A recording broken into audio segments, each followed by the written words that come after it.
Boa tarde, pessoal. Bem-vindos à cerimônia de encerramento do Hackathon 2022, cujo tema desse ano foi Machine Learning aplicada para processamento de imagens de sensoriamento remoto. Mas primeiro, antes de começar a cerimônia, irei introduzir o que será falado hoje. Iremos recapitular qual foi o tema da edição desse ano, iremos trazer algumas estatísticas sobre participação, vamos trazer como foi analisado todos os resultados das submissões e anunciar os vencedores da edição desse ano. Mas primeiro, vamos relembrar quem é a equipe organizadora do Hackathon 2022. Os coordenadores: o coordenador do evento geral, Rafael Santos; o coordenador do Hackathon 2022, o Valdivino; os especialistas, Cláudio e Alana, e reforçamos o agradecimento e todo o apoio que eles prestaram para a gente, o pessoal do Terra Class, no desafio desse ano. E também a equipe discente, Marcos, Rubens, eu, Matheus, Pedro, Rafael, Bádio e Adriano. A edição do Hackathon 2022 foi desafiadora, cuja a principal tarefa das equipes era classificar o uso e cobertura da Terra em uma região do Cerrado baseado em pixel. Na segunda imagem, na primeira coluna, vocês podem ver a área de estudo utilizada neste desafio, que contém 10 classes de uso e cobertura da Terra, disponibilizados pelo pessoal do Terra Class, com os dados, com os temas, com as classes temáticas feitas no período de 2020.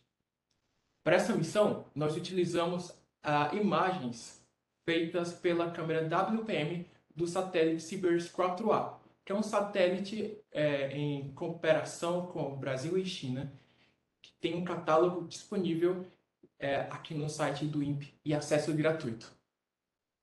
Compomos então um dataset que tinha dois subconjuntos, um para treinamento, que continha dois subdiretórios, um de pads de imagens reais em RGB, com 8.162 amostras, e um outro subdiretório que continha 8.162 pads, que são os rótulos utilizados, que serão utilizados pelas equipes, que foram, na verdade, utilizados pelas equipes para fazer o treinamento do modelo.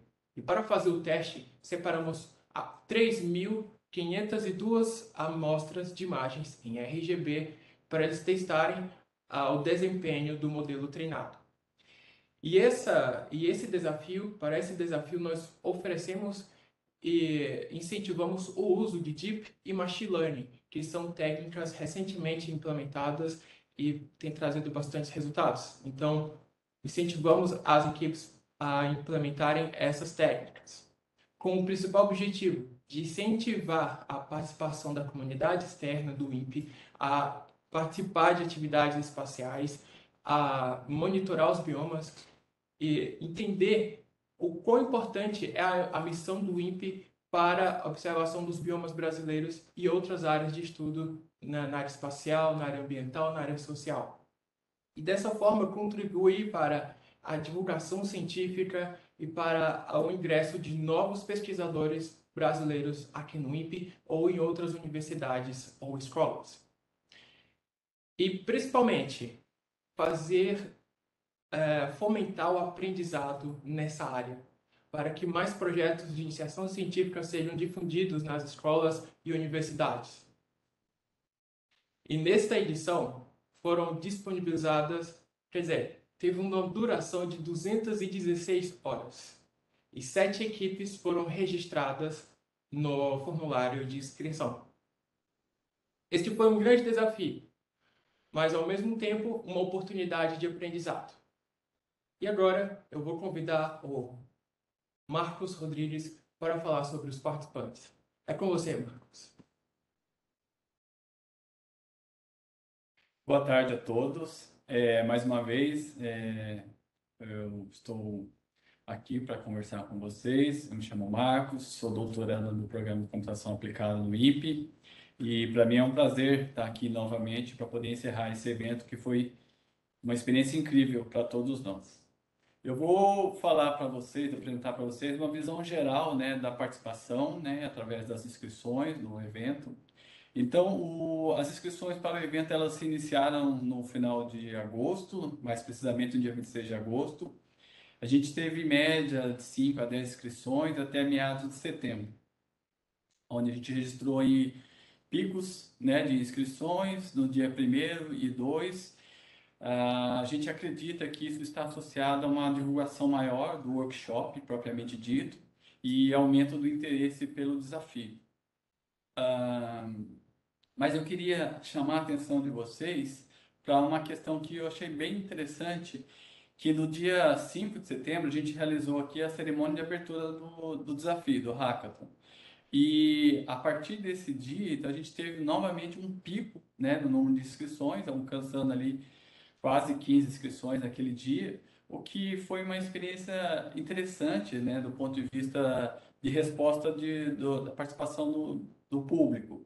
Então, a gente acredita que essa cerimônia de abertura, além de ser uma oportunidade, né, da gente se conhecer, de compartilhar conhecimento com vocês, também serviu para fomentar e aumentar a participação do público no desafio, né? Acredito que muita gente acabou criando mais coragem a partir dessa apresentação, onde a gente mostrou os dados, mostrou algumas técnicas, sugeriu algumas técnicas, então teve essa participação. Então, no total, nós tivemos 102 inscrições. Em termos de instituições, então a gente teve as pessoas que se inscreveram, anotaram lá para nós a instituição a qual ela está vinculada. Somando todas as inscrições, tivemos 48 instituições, institutos, né, participantes, com a participação majoritária de pessoas vinculadas ao INPE, entre estudantes, servidores e bolsistas. Mas eu queria destacar aqui também algo interessante, que a gente teve uma parcela interessante de estudantes do ensino médio e técnico, como é o exemplo desse colégio Cotil, que é o Colégio Técnico de Limeira, que é vinculado à Unicamp. Então, eu achei uma informação bem interessante. Essa nuvem de palavras, ela sumariza todas as instituições participantes, né? São 48. E também queria destacar também aqui a inscrição de pessoas do Instituto Nacional de Meteorologia lá da República de Angola. Também foi uma grata surpresa a participação dessas pessoas. Bem, falando em relação ao nível de escolaridade, a grande maioria dos participantes, dos inscritos, eram do ensino superior, e como eu disse, né, uma parcela importante deles era no ensino médio e técnico, né, mais de 16%.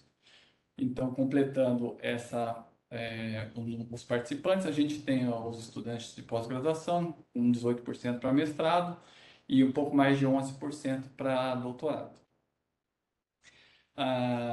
Em termos de distribuição espacial dos participantes, a grande maioria dos inscritos, obviamente, estão em instituições localizadas no Brasil, mas a gente teve, então, a participação aí do grupo do IMET, lá da República de Uganda, e também, curiosamente, uma pessoa que se inscreveu, ela disse que está atualmente em Nantes, na França.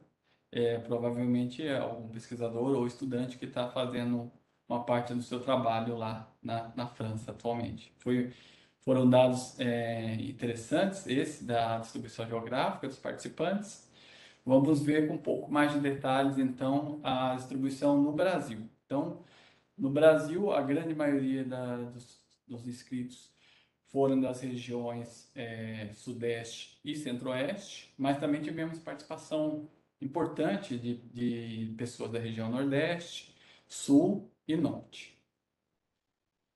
Esse mapa, ele apresenta, então, o cluster dos participantes. Então, a gente teve, por regiões, né, do país. Então, a gente teve 59 participantes na região Sudeste, 12 na região Centro-Oeste, 11 Nordeste, 10 na região Sul e 5 na região Norte. Por fim, então, sumarizando, tivemos 102 inscritos, 48 instituições participantes, né, vinculadas a essas pessoas, e 7 times se formaram depois disso.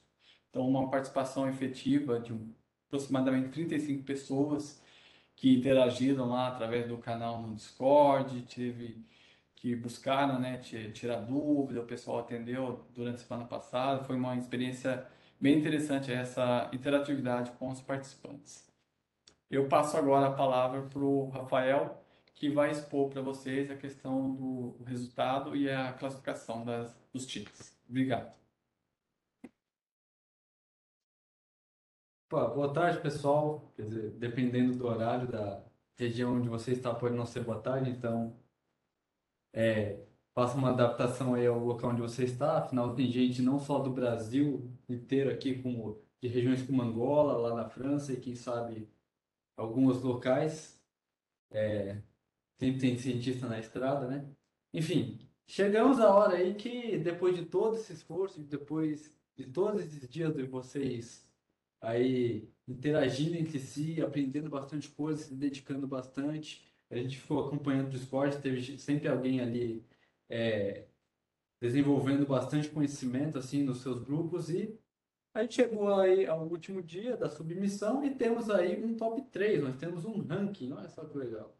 E antes de falar, de expor aí o resultado final,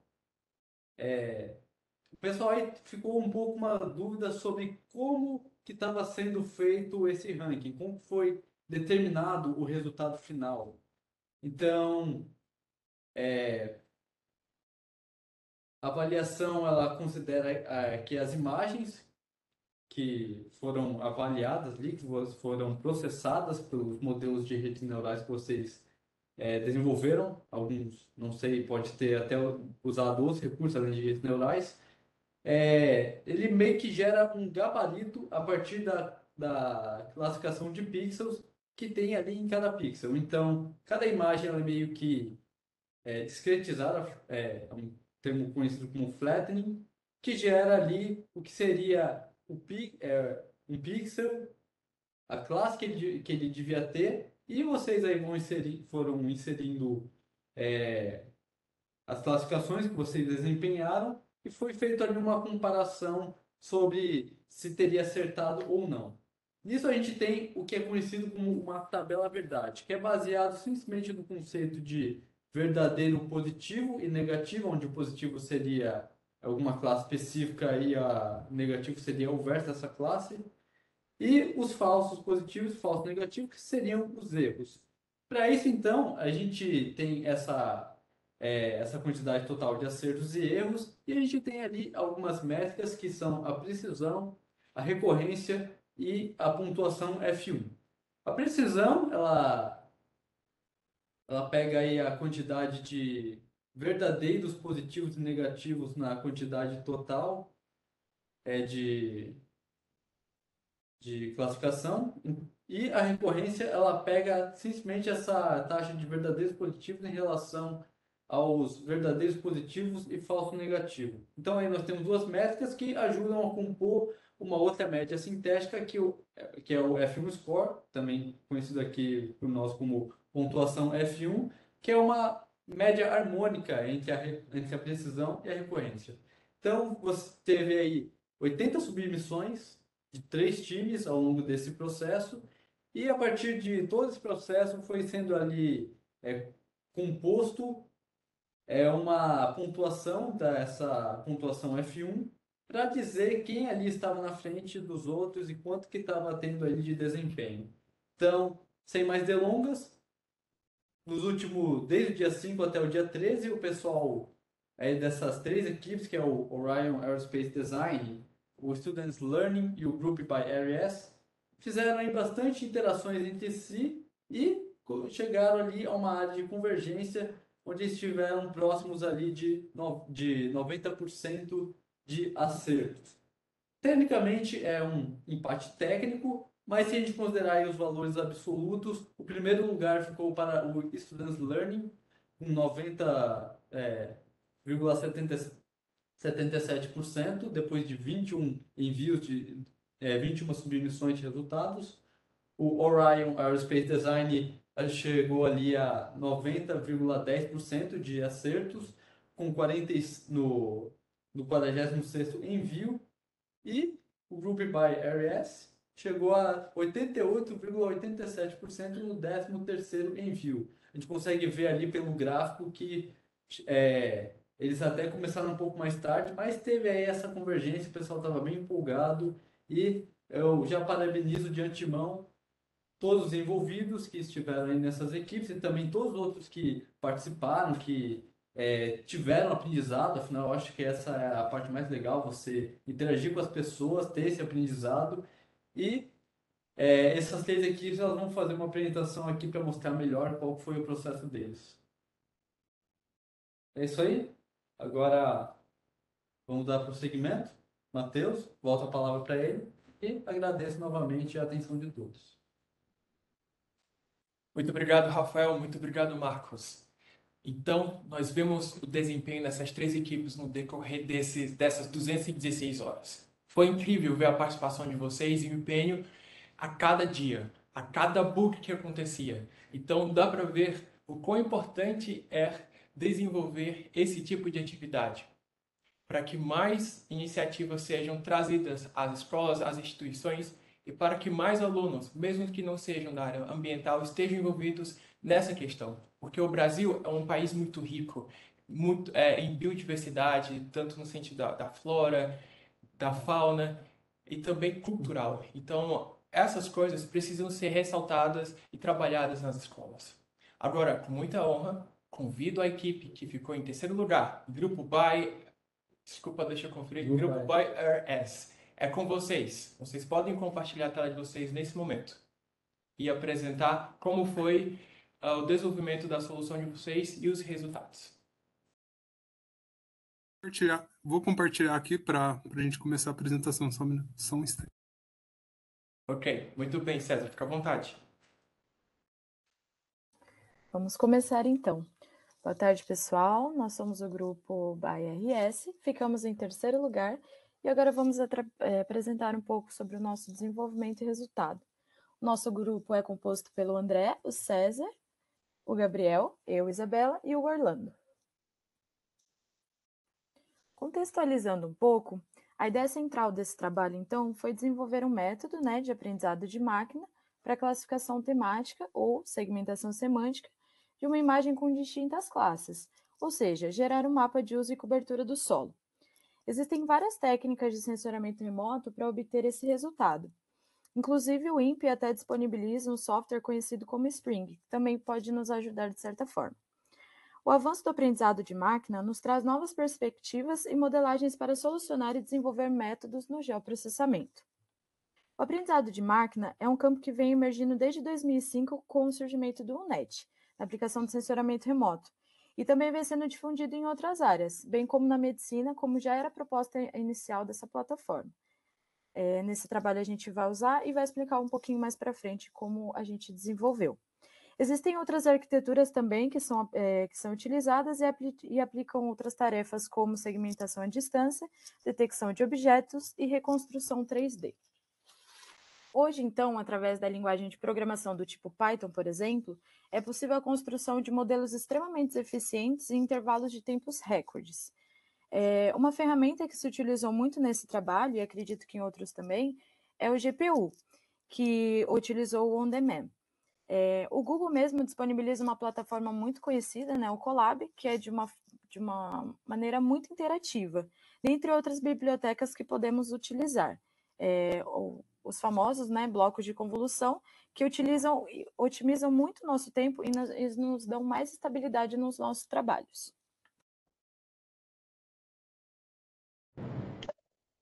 Então, para entender a forma que a gente atacou o problema, a gente tem que lembrar que no desafio nos foram dados como um array com 128 por 128 dimensões, Imagina uma matriz, 128, e 3 canais. 3 camadas, no caso. E foi esperado que, com esses dados, nós implementássemos um modelo de deep learning para conseguir aplicar de maneira correta a segmentação semântica. Então, para entender a nossa aproximação, primeiro nós vamos entender algumas operações elementares no modelo que nós escolhemos. A primeira delas é a convolução, em que através de um filtro que geralmente tem tamanho 3x3 ali, nós aplicamos o produto escalar numa parte de mesma dimensão na nossa entrada, e assim a gente cria o que a gente chama de um mapa de ativação. A segunda delas é o pooling, em que, tomando um bloco também, que usualmente é 2x2, como nós usamos, nós analisamos os valores das entradas dentro de um bloquinho desse, e o modo que a gente analisa depende de como a gente escolhe. No nosso caso, nós aplicamos o pooling máximo, em que nós pegamos o valor máximo das entradas dentro daquele bloco. Depois disso, nós temos a normalização, em que nós normalizamos a média e a variância, e após a normalização, a gente aplica uma função de ativação a fim de conceder a não linearidade ao modelo. Pode passar. O Lolo já falou um pouquinho para a gente de algumas operações elementares aí que a arquitetura UNET compõe. Agora também eu vou falar um pouquinho de como é que essa arquitetura se comporta, né? Basicamente, ela é muito próxima da arquitetura que a gente conhece como rede completamente convolucional. Só que diferente dessa rede, a FCN, ela é dividida em duas partes, né? O encoder e o decoder, o codificador e o decodificador. A gente pode entender de forma, digamos, coloquial, assim, que a primeira parte meio que lê os dados, extrai as informações de certa forma, né? E a partir dessas informações, ela faz todo o processo seguinte, que é o decoder, o decodificador, para tirar a nossa imagem segmentada. A gente pode entender que no encoder a gente tem o downsampling, né? Que é uma operação consequência da convolução. E no decoder a gente tem a decodificação, porque a gente não está querendo a detecção de objetos, nem classificação binária, a gente está querendo um mapa temático, né? Então, uma imagem segmentada. Inicialmente, essa arquitetura foi desenvolvida para propósitos da área médica, né? Para detecção de células, etc. Mas como a sua performance acabou excedendo, acabou mostrando ótimas performances, extrapolou um pouquinho aí a área médica e ia cair em outras áreas, como o sensoramento remoto, principalmente para classificação temática, né, ou confecção de mapas de cobertura de solo, em que a gente precisa saber ah, ah, alguns temas, como cerrado, mata nativa, mata ciliar, etc. Né? É isso. Bom, o modelo que a gente utilizou foi o NET, né? Sendo o algoritmo mais usado ultimamente para segmentação semântica. E aqui a gente tem uma imagem, um print do código que a gente definiu, né? Em que o resultado de uma função serve como input da próxima função, né? Em que na última definição que a gente construiu do modelo, a gente coloca o padding como same, para que a gente não tenha perda de dados. A gente utilizou as 11 classes, né? Sendo uma o background, e a função de ativação que a gente utiliza foi o softmax. Bom, é isso. O próximo slide. Se quiser acrescentar alguma coisa, César. Tá, eu já vou nesse caso aqui, agora eu vou começar com os resultados, né? A gente, aqui na solução, né, ele conseguiu falar, a gente está na última camada aqui, o modelo está chamando o bloco de convolução aqui, que tem, né, tudo o que a gente tinha falado lá, né, com o André e com o Orlando lá, sobre a camada de convolução, 2D, né, que é mais para imagens e tal, e o Batch Normalization para fazer a normalização e ativação ReLU. E aqui no último camada, quando a gente chama o modelo, por essa função que chama a entrada, que a gente o input shape aqui, e daí vai construindo a rede, né? E na última camada é softmax. E aqui eu vou estar mostrando então os resultados que a gente conseguiu, né? E daí no final eu vou estar falando também porque a gente não conseguiu uns resultados melhores, eu acho. É. E então aqui a gente fez só o final, né, do treinamento aqui. Aí com 10 épocas somente aqui, mas a gente chegou com 35 um melhor resultado. E aqui no nosso código a gente deixou para fazer um monitoramento do valor do erro da validação, né? E daí aqui no sétimo a gente já não teve uma melhora. E depois aqui a gente conseguiu uma melhora dos valores de erro de validação. E no caso a gente estava medindo aqui um gráfico, a gente vai mostrar do valor da acurácia, né, de treinamento e de validação. Que no caso ele usou, né, o vale de split lá, a gente usou como 25, 20, 30, e a gente viu uma melhora assim em 30, porque acho que a gente não tinha muitos dados, né, então muitas imagens, aí a gente viu uma melhora assim com 35 épocas, eu vou estar mostrando ali mais para frente. Aqui tá mostrando um gráfico ali daquele de 10 épocas. A gente, se fizer um espelhamento aqui, a gente vai conseguir verificar, né, que meio que espelhado aqui o valor da acurácia de treinamento e a acurácia de validação. E aqui os erros, né, no treinamento e validação. Aí, no caso, a gente viu que aqui, a partir da quarta época aqui, ele já está meio constante já aqui, né?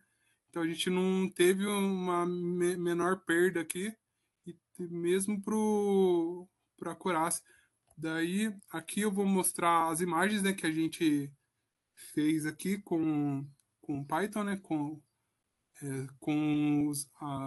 os pets de teste e o que a rede previu, né?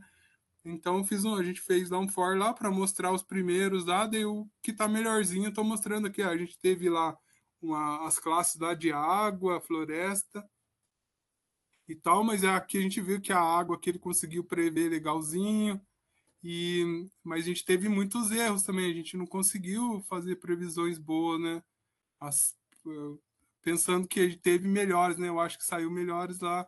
E também, aí aqui tá as imagens, né, do teste de teste e o previsto. Então, aqui nos valores, nas considerações finais aqui, eu vou falar que a gente lá nos testes, nas submissões, nas nossas submissões lá, a gente foi colocando, né, os nomes, os testes lá, o que a gente usou, né?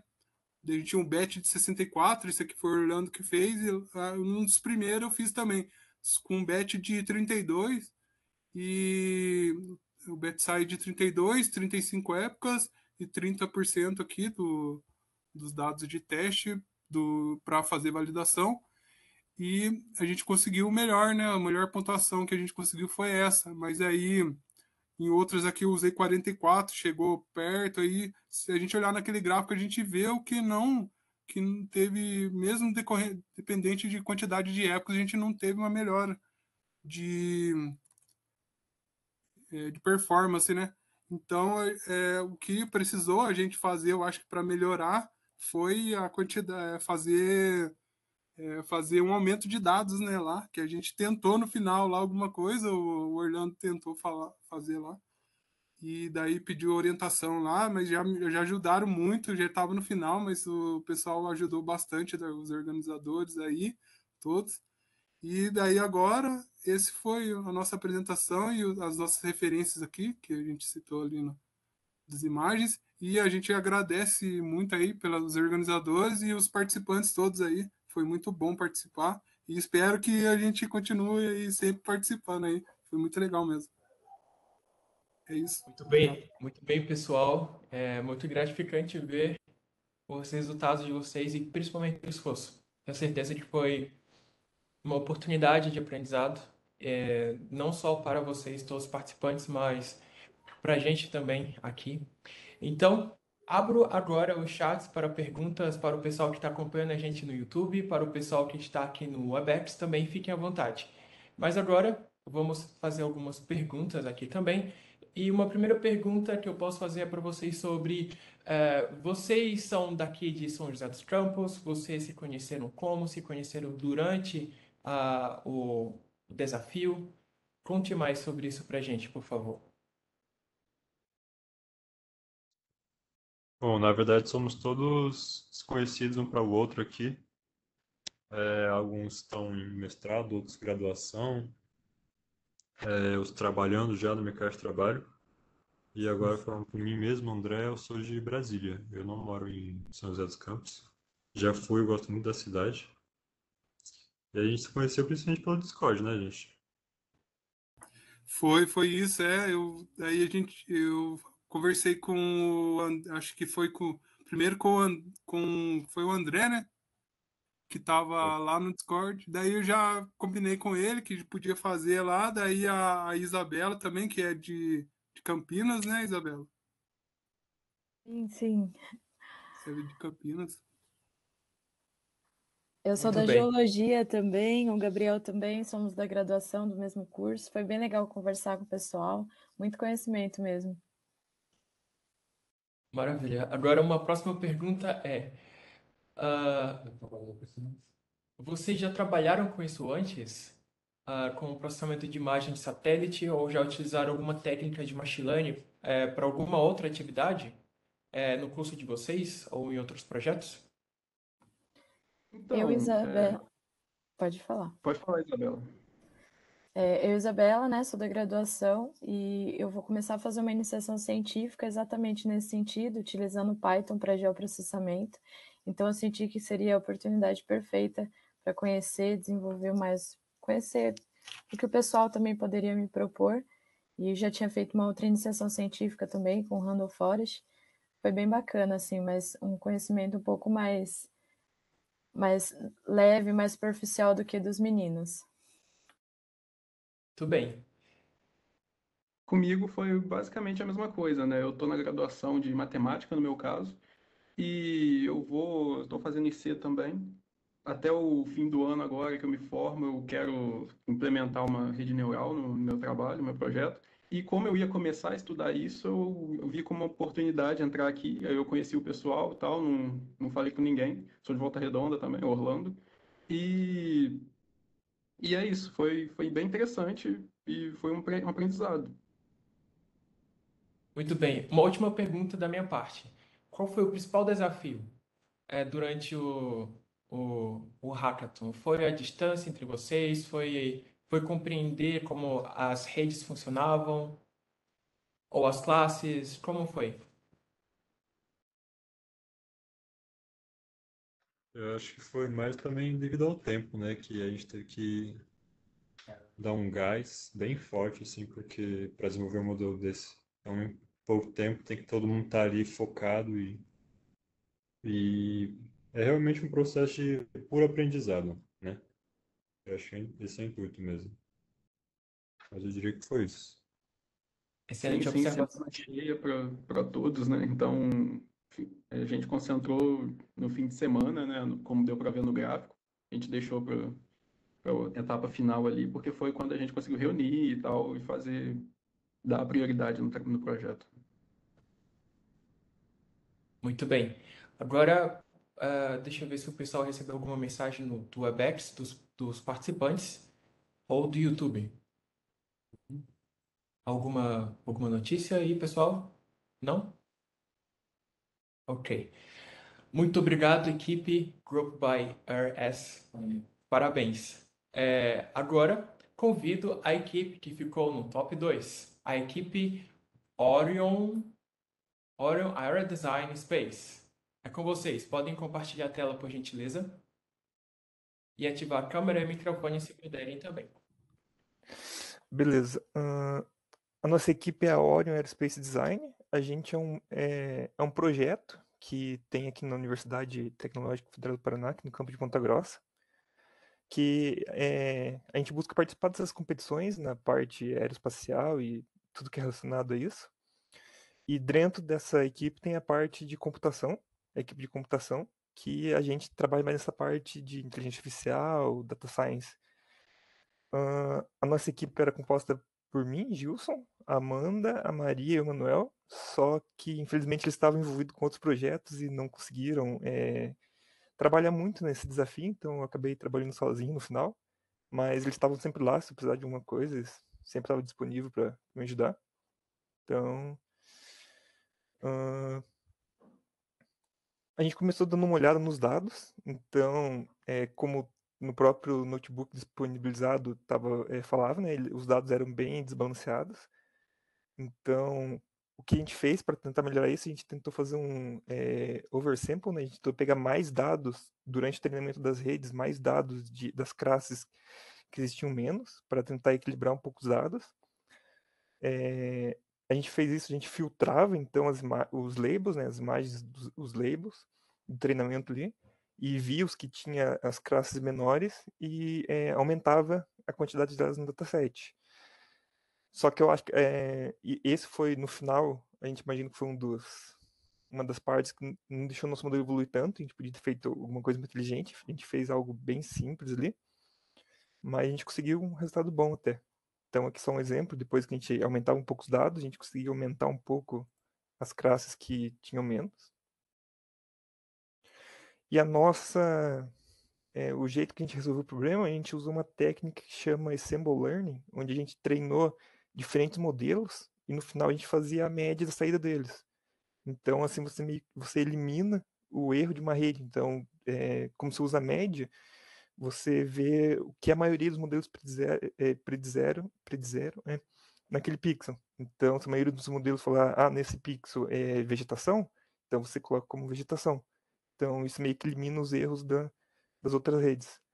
A gente usou 4 tipos diferentes de rede. Na verdade, a gente treinou vários modelinhos, mas a gente viu os que tiveram resultado melhor. Então, a gente usou uma FPN, que é Feature Pyramid Network, que é um modelo, eu tenho um exemplo aqui. Ele é um modelo que ele pega a imagem de entrada e vai fazendo dar o sample dele. Então, ele pega em várias escalas e cada uma dessas escalas ele faz as predições. Então, esse modelo dá bastante ênfase a objetos em várias escalas. A gente usou também uma Unity, uma Net++, que são basicamente a mesma coisa. O Net é igual que a outra equipe utilizou. E a Net++ é uma versão que ela tem mais conexões ali entre as camadas. Então, em vez de ter só essas conexões de skip, equipe que manda para frente, ela tem umas conexões mais complexas. Então, ela geralmente consegue o resultado melhor. E uma DeepLab V3, que é um modelo bem complexo, aqui é um exemplo bem simples dele. E a gente, para conseguir usar essas bibliotecas, a gente usou uma biblioteca Python que chama SMP, que ela tem disponível esses modelos com pesos pré-treinados, só que ela é bem aberta, é escrita em PyTorch, então ela é bem aberta, é bem tranquilo de você modificar ali o que você precisar dentro do código, modificar a rede, é bem tranquilo. E no começo a gente treinou uma rede usando só a função de custo normal, e depois eu pensei, tive uma ideia, vou tentar usar um MSE, né? E fazer a soma desses dois losses. Então eu tenho o loss da imagem de saída com a imagem do label, e além disso eu usei outra função de erro, que é a MSE, eu usei no vetor, então eu tinha o label de entrada e tinha de saída. Eu vi no label de entrada quais classes deveriam existir na predição da minha rede e eu pegava quais estavam na predição da minha rede. Então eu calculava esse erro entre os dois vetores para ver se assim eu ajudava a rede a não cair e predizer mais essas classes que existiam mais no dataset. Foi uma ideia. A gente fez o teste, a gente viu que não tinha tanto impacto na saída, mas aumentou um pouquinho. A gente fez saída com os dois, mandou no Kaggle e usando o MSE a gente teve uma melhorinha. Então, nos próximos modelos que a gente treinou, a gente deixou esse erro a mais. Basicamente, a gente calculava esses dois erros, somava eles e depois fazia o backpropagation na rede. Então, aqui está o exemplo da nossa solução. Então, a gente treinou a FPN usando O encoder, né, que é o que pega a imagem de entrada e vai tirando ali os feature maps, a gente usou um MIT B2, que é o encoder da Segformer, que é um tipo de modelo transformer que é utilizado hoje em dia, que vem lá de processamento de linguagem natural, mas ele é um pouco diferente de convolução. Ele corta a imagem ali e faz esse processamento nesses quadradinhos. Então ele é um modelo um pouco diferente, mas a gente viu que esses tipos de modelos estão tendo bastante. Estão tendo resultados muito bons, os modelos Transformers. Então a gente pegou e treinou 2 redes usando eles como encoder, e os outros 2 a gente usou uma eficiente NetB1.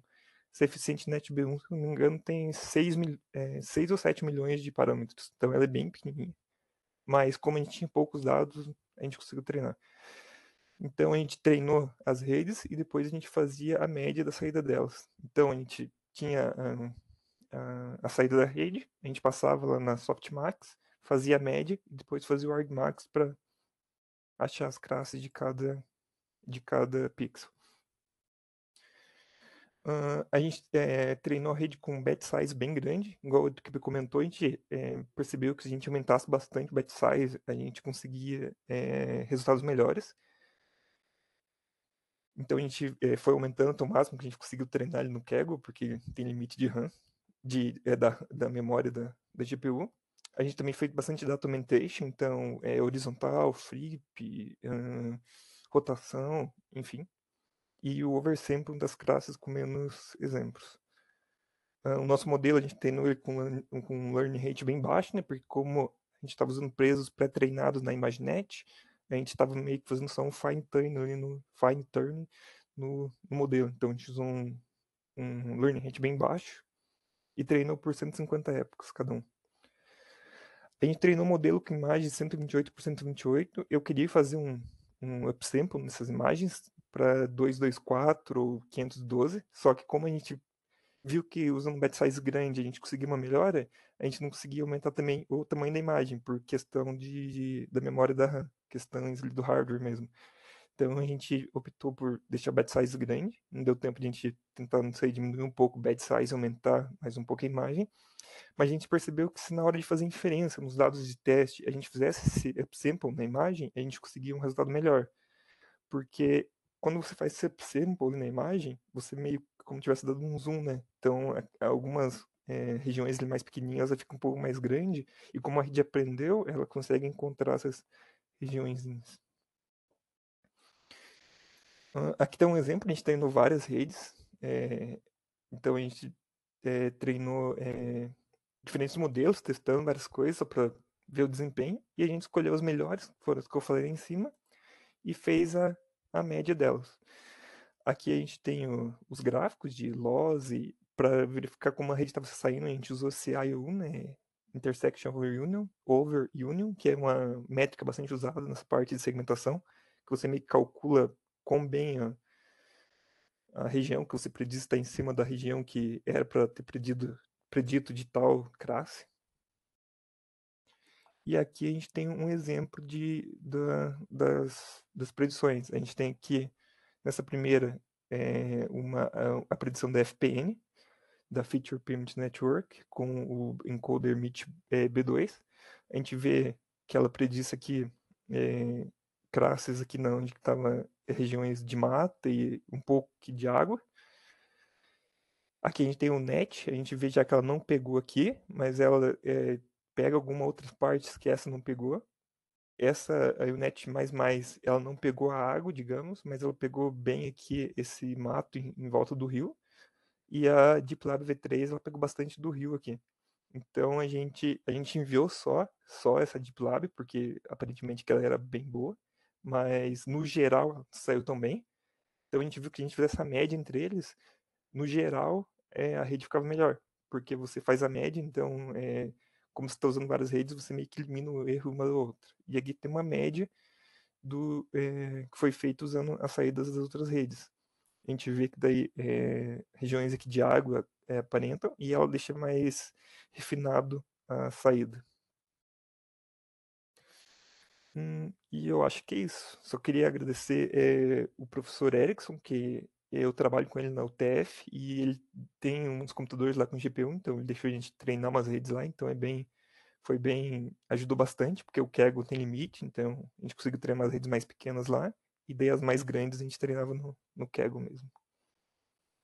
E eu acho que é isso. Muito bem, equipe. Parabéns, Gilson, pela apresentação. Foi uma apresentação muito clara. Podemos ver o passo a passo que vocês fizeram no desenvolvimento dessa problemática e trouxeram uma solução muito interessante, que é esse final, de fazer uma média para ajudar no refinamento da aprendizagem de máquina. Isso é uma sacada muito boa e trouxe um resultado com uma média de 90,10% de acurácia, se não estou enganado. Então, Isso. ficamos muito surpresos com isso e parabéns para a equipe. Agora, abro o canal para perguntas para os participantes do YouTube que estão assistindo a gente agora e o pessoal aqui do chat também. Vocês receberão um link para quem quiser fazer pergunta.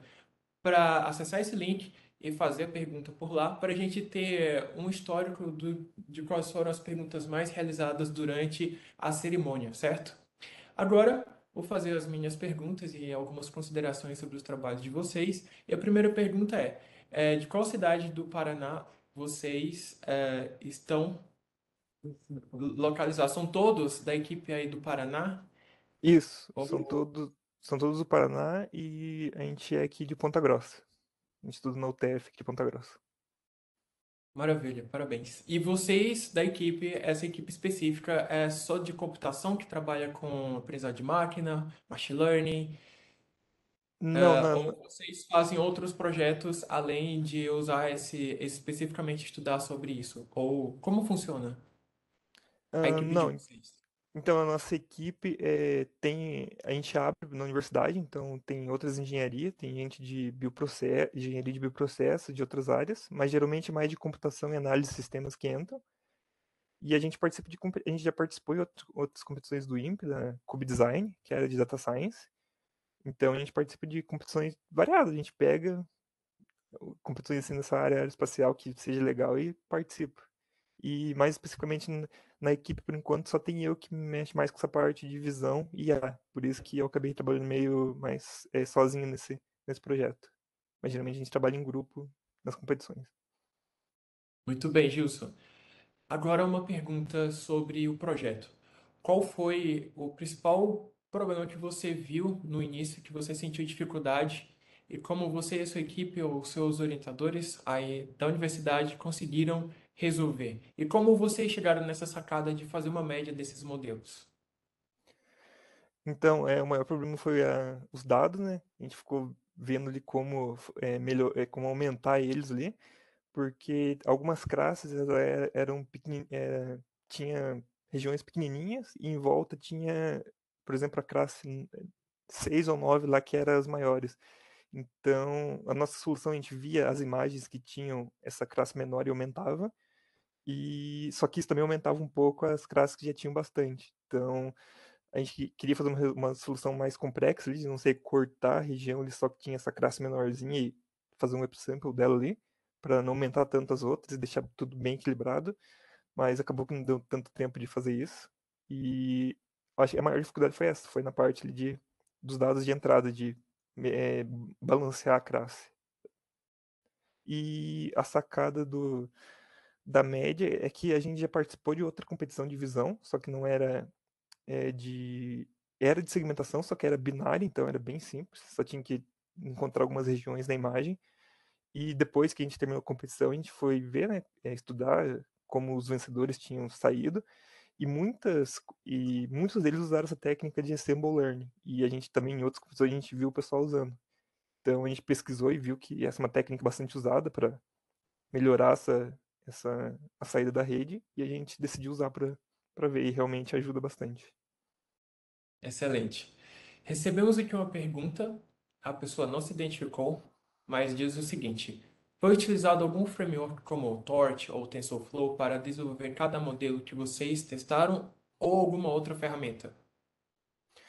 A gente usou o PyTorch, só que como eu falei, a gente usou aquela biblioteca que é a SMP, Semantic Machine Learning Models PyTorch, acho que é assim a sigla.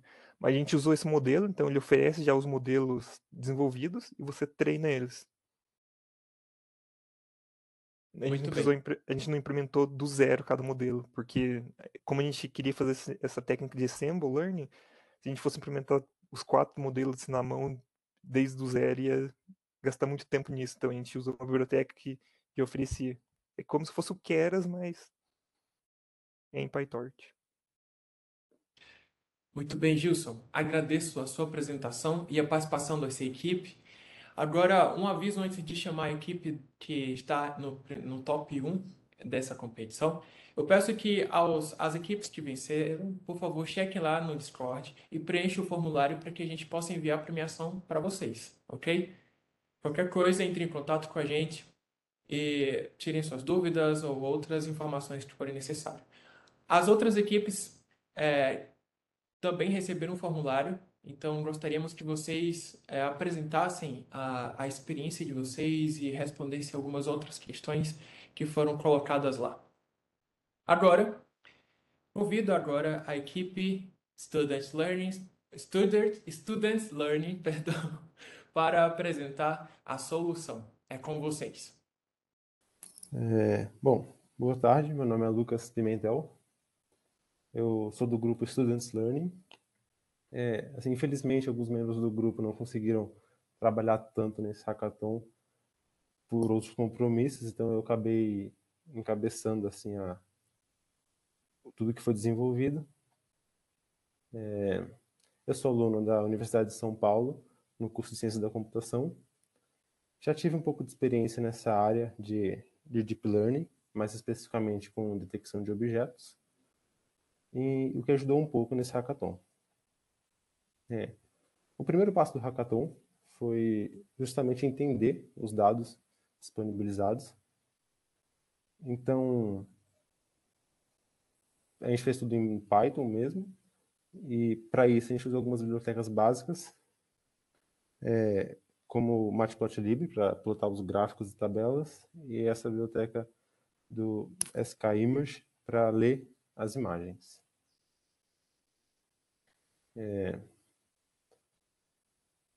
Então, nesse hackathon a gente tinha 3 diretórios. O diretório de treino, que possuía todas as imagens de treino. Um outro diretório com os respectivos labels. E o outro diretório era as imagens de teste, e nesse caso a gente não tinha os labels. No total, eram 8.162 imagens no dataset de treino e, consequentemente, 8.162 labels. Nessa competição, o objetivo era classificar as imagens, os pixels, em 10 classes,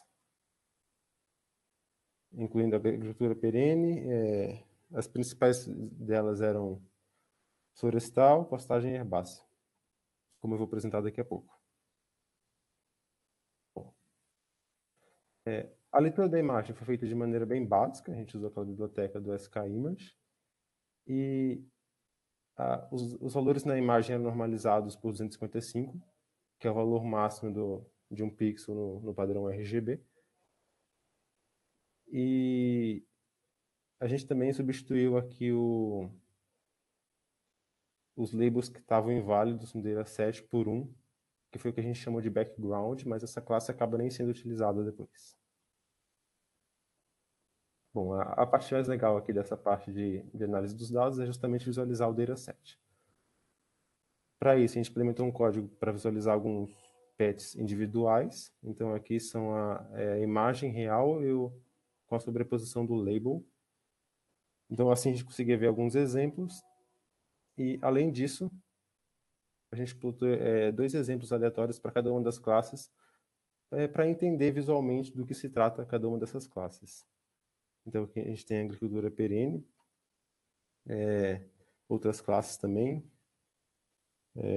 morrenizado aqui, por exemplo. Então, foi bom ter essa visão, para entender com que a gente estava trabalhando. Bom, outro passo interessante que a gente fez foi reconstruir os labels. O que seria reconstruir os labels? Basicamente, a gente pegou aqueles 8.162 labels disponibilizados e reconstruiu eles considerando a numeração de cada patch. E o resultado foi bem legal, porque a gente consegue ter uma ideia assim da área que consiste assim o desafio. E esses patches aqui em preto, acredito que sejam justamente aqueles separados para teste. E de cara já dá para ver que é bem desbalanceado mesmo, com um alto percentual aqui das classes florestal e da classe pastagem herbácea. E para certificar isso e obter os valores da distribuição das classes, a gente encontrou esse percentual para cada classe. Esses valores foram calculados a partir do número de pixels. Então a gente vê que tem uma predominância dessas duas classes, enquanto que as outras são a minoria, e inclusive algumas delas, como mineração, tem muito poucos exemplos, e ele nem chega a contabilizar aqui, com 2 casas decimais. Bom, e com isso, assim, entendendo qual era o problema, qual eram os dados, a gente estabeleceu um objetivo, então, que era, a partir de uma imagem de 128 por 128 RGB, classificar pixel a pixel nessas 10 classes propostas. E como incentivado pela própria organização do Hackathon, a gente desde o começo optou por utilizar técnicas de Deep Learning, incluindo o UNet, DeepLab V3, que a própria organização sugeriu. Bom, a partir disso a gente passou para implementar o código de treinamento. A nossa proposta foi implementar algo que permitisse fazer vários testes sem muita modificação e otimizar o tempo que era pouco. Então, a gente usou o PyTorch e, mais especificamente, uma biblioteca chamada PyTorch Lightning, que permite escrever as pipelines de treinamento de maneira mais rápida e limpa. Então, o código fica bem mais legível. E utilizamos, assim como outro grupo, essa biblioteca de Segmentation Models PyTorch, que é muito interessante porque ela disponibiliza uma série de arquiteturas, como essas citadas aqui, UNet, FPN, DeepLab V3, e vários outros modelos que no contexto a gente chama de encoders, já pré-treinados. Então foi o que a gente utilizou para otimizar os testes durante o Hackathon. No código de treinamento a gente usou uma série de bibliotecas, como eu disse, essa biblioteca de modelos de segmentação, o PyTorch Lightning, para escrever a pipeline de treinamento, Augmentations, para a parte de Data Augmentation, e essas outras são auxiliares, da mesma maneira que tinha no código de análise dos dados. Bom, as configurações iniciais são as mesmas do código apresentado anteriormente.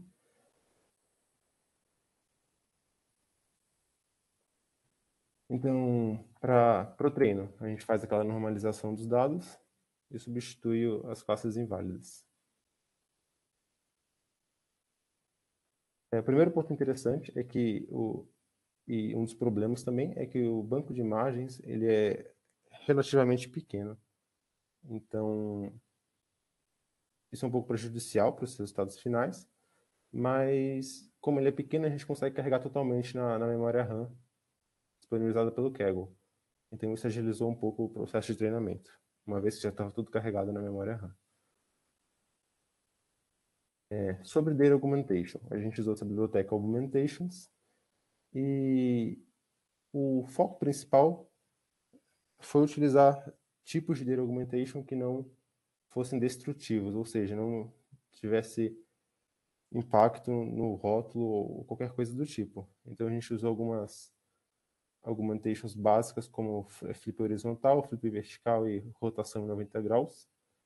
Essas imagens foram retiradas da própria biblioteca Augmentations e mostram mais ou menos como funciona esses tipos de Data Augmentation.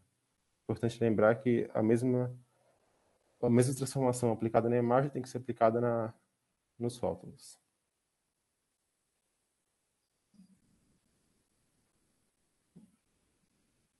Bom, o próximo passo, então, foi preparar o dataset. Para isso, a gente implementou em Python mesmo aqui umas funções básicas para carregar e ler as imagens. E aqui eu entro com o primeiro ponto assim, muito importante para os resultados que a gente obteve, que no momento da divisão dos dados, a gente usou uma técnica conhecida por K-fold cross-validation. Tradicionalmente, os dados seriam divididos dessa maneira, então, todos os dados são divididos entre treino e teste. E nesse caso do K-fold cross-validation, o que a gente faz é separar o dataset inteiro em K partições, no caso a gente utilizou 5, e então treinar um mesmo modelo 5 vezes, variando a partição usada como validação. Isso é muito interessante porque permite ter uma validação mais robusta do modelo, e como eu vou apresentar posteriormente, no final é possível fazer um ensemble desses modelos e conseguir uma melhora no resultado. Então, a gente faz essa divisão. Outro ponto importante de notar é que a gente implementou uma função que permitisse dividir e manter a proporção das classes baseado no número de pixels.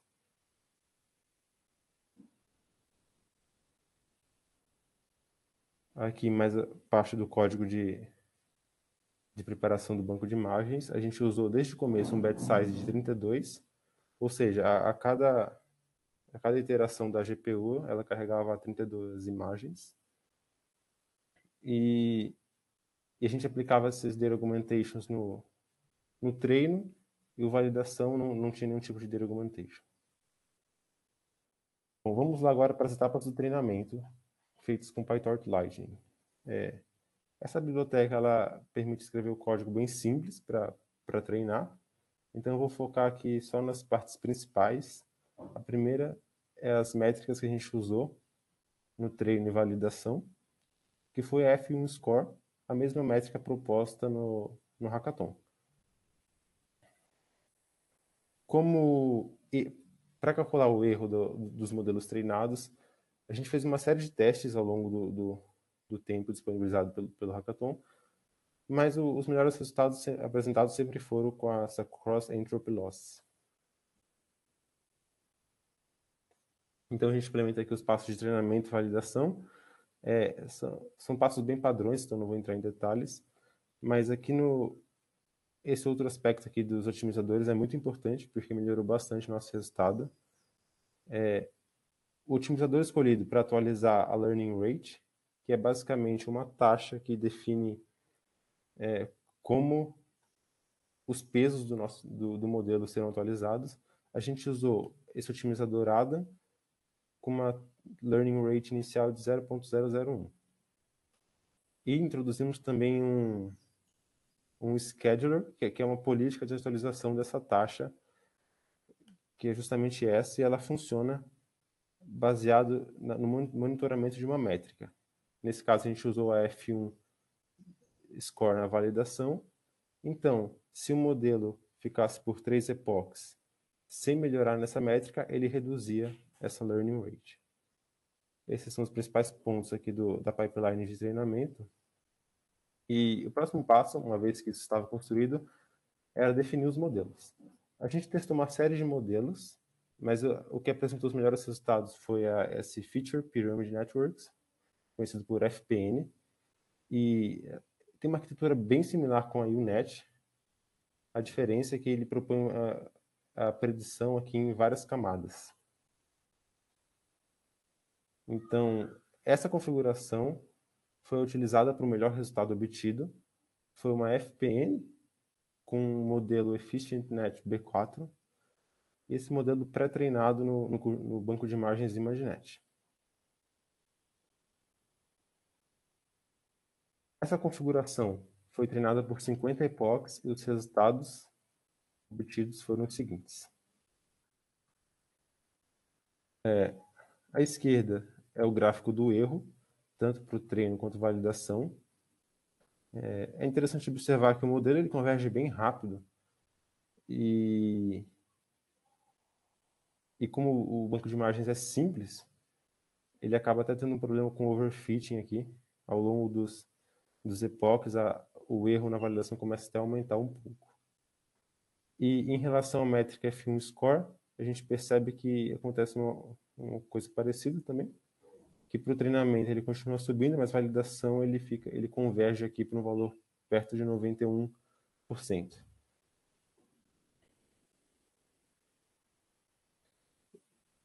Esses são alguns exemplos desse melhor modelo treinado.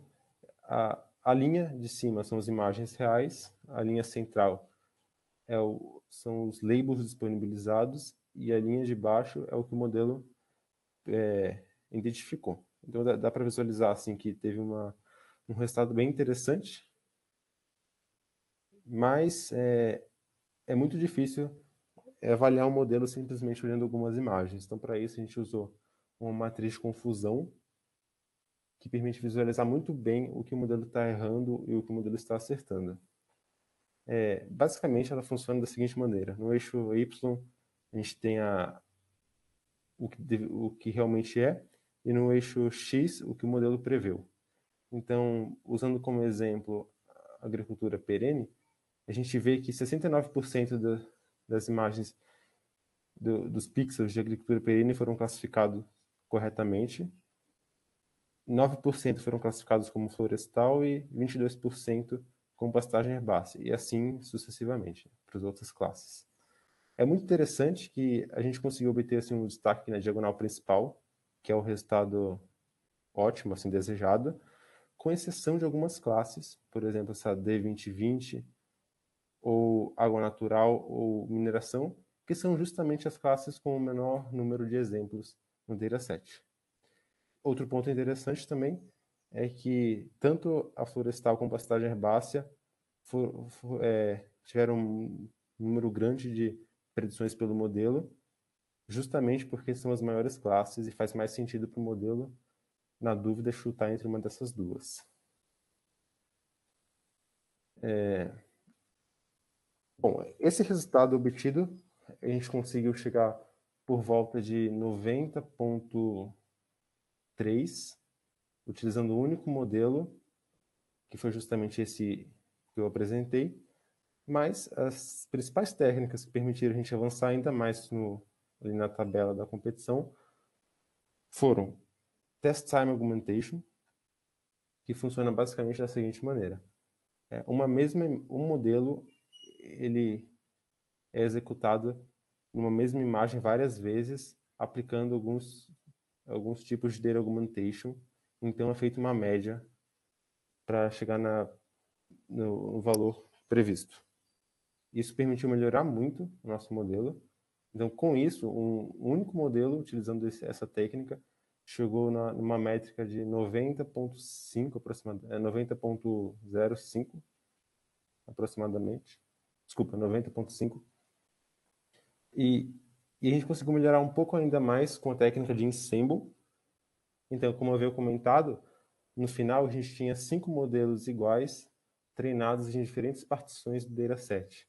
A gente usou esses 5 modelos, fez o ensemble deles, tirou a média e usou essa média como predição final do modelo. E com isso a gente chegou num resultado final, que foi o nosso melhor resultado. Bom, eu agradeço pela atenção de todos e estou aberto a dúvidas. Muito obrigado, Lucas e a equipe Students Learning, pela participação de vocês. É notório o quão envolvidos vocês estavam nesse processo, mas especialmente vindo da sua parte e de todos vocês também. Então, nesse momento, abro a caixa de pergunta para os espectadores do YouTube e os que estão aqui no Webex também. Mas primeiro, irei fazer as minhas primeiras perguntas. Você está em qual cidade e estado mesmo, Lucas? Eu estou em São Carlos, estado de São Paulo. Ok. A equipe é composto, a gente notou que cada um vinha de lugar diferente. Isso é verdade? Vocês se conheceram durante o desafio? Como foi o primeiro contato de vocês? E como se deu o contato de vocês até agora? Eu não lembro exatamente de onde era cada integrante do grupo, mas sim, eram de lugares diferentes e ninguém se conhecia. A gente montou o grupo pelo Discord lá da organização mesmo e a gente manteve contato pelo Discord. E algumas vezes entramos em call para discutir e apresentar o que foi feito. Muito bem. Agora, uma pergunta sobre a solução de vocês. Qual foi o primeiro desafio que você sentiu? Foi no dataset? Foi no modelo? Você já tinha trabalhado com isso antes, na sua graduação ou no seu curso atual? A primeira dificuldade, eu acho que provavelmente a dificuldade de todos os grupos, foi o dataset bem desbalanceado. Então, como eu mostrei ali na matriz de confusão, o modelo ele chutava muito entre florestal e pastagem herbácea, justamente porque eram as maiores classes. Então, a gente perdeu bastante tempo testando várias técnicas para poder tentar resolver isso, mas e de certa forma ajudava, mas para a competição, considerando a métrica que a competição utilizada, nem fazia sentido. Então a gente manteve o dataset padrão. Então isso tomou bastante tempo e foi sem dúvida uma das maiores dificuldades. Sobre a segunda parte da pergunta, eu já fiz uma iniciação científica utilizando Deep Learning para detecção de erva daninha, então, assim, de certa forma, eu tinha uma boa experiência com esses modelos. Muito bem. Nós temos uma pergunta do Orlando. Ele diz o seguinte: uma vez que se sabe da predominância de algumas classes, é interessante assimilar pesos ou algo do tipo às predições do modelo, ou isso gera overfitting? Fizemos esse teste, então, a gente, baseado naquelas porcentagens de cada classe, a gente propôs pesos para cada uma delas, justamente para tentar balancear o impacto de cada classe no erro final. O que acontece é que, da mesma maneira que o resultado a gente teve um pouco de overfitting, sim, e em relação às classes menores, ajudou.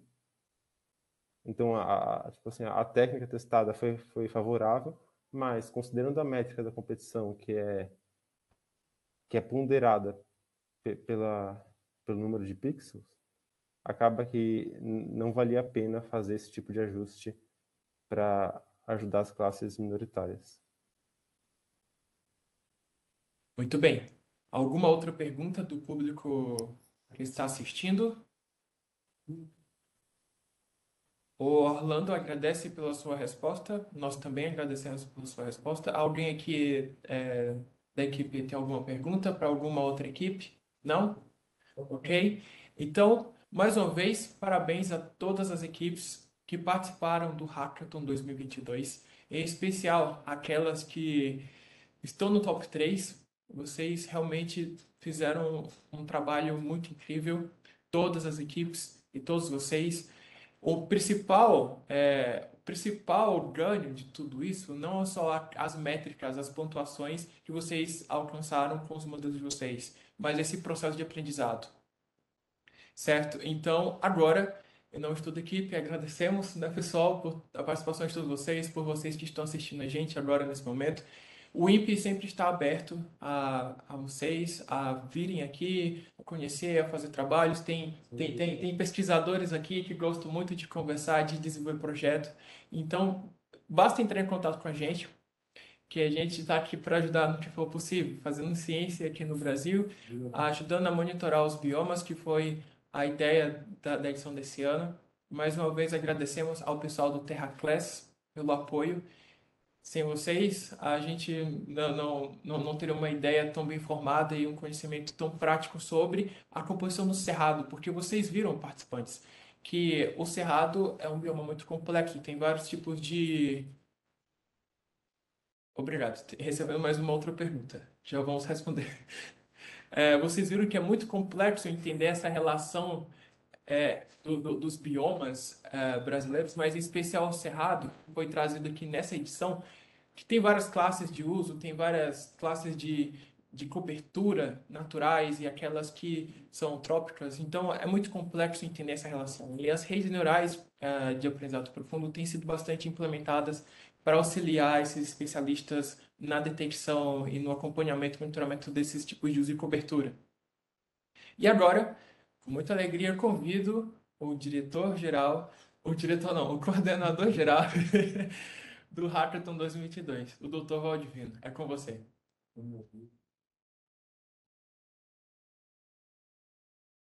Então, boa tarde, pessoal. Eu acredito que o Hackathon esse ano foi um evento bastante interessante. Houve um esforço muito grande aí da comissão, particularmente dos alunos, naturalmente. A gente fomenta a ideia, mas foram eles que foram atrás, junto ao pessoal do Terra Class, para obter as cenas. Foram eles que fizeram o notebook, dedicaram tempo aí na sala de Discord. A gente está no final de período, é sempre muito complicado.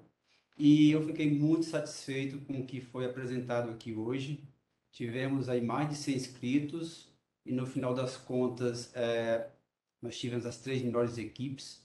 E eu acredito que só o fato de que você teve equipes em que os alunos não se conheciam, né, de várias partes do Brasil, e se uniram para resolver um problema interessante, né, que está aí na onda, né, bastante relevante no momento, usando o aprendizado profundo. Eu acho que só isso demonstra o sucesso do evento.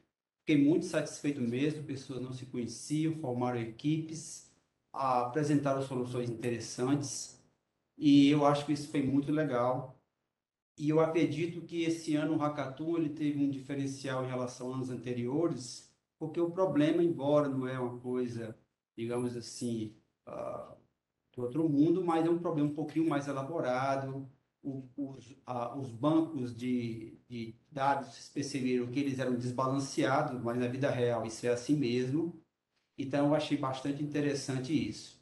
Novamente, agradecemos ao pessoal do Terra Class pela disponibilização das imagens, das cenas, e parabenizo, portanto, a comissão, particularmente, né, os 6 que estiveram mais envolvidos: o Matheus Miranda, o Rubens Salter, o Marcos Rodrigues, o Felmarinho, Pedro Brito e o Bajo Castro. Foi muito legal e eu acho que o nosso evento, o ORCAP, cada ano ele se supera. Esse ano eu acho que foi melhor que o ano passado e o próximo ano eu tenho quase certeza que vai ser melhor do que esse ano. Muito interessante o evento como um todo. Lembre-se que as nossas inscrições estão abertas até o final de outubro, tá bom? Pessoal, muito legal mesmo. E agora eu passo a palavra, portanto, ao Rafael Santos para ele fechar o evento como um todo.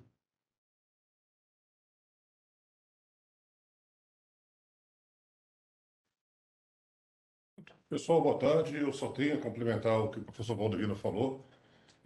É uma razão de muito orgulho da gente, a gente ver que nós conseguimos tocar o Hackathon, conseguimos atrair o interesse de vocês, ver que vocês participaram. É muito importante a gente deixar claro, através de palavras e ações, que o INPE é um instituto de portas abertas. Vocês podem visitar, marcar conversas, podem vir aqui conversar com a gente, com os alunos, com os docentes. Vocês podem marcar visitas em algumas áreas do INPE, que elas são um pouco mais controladas.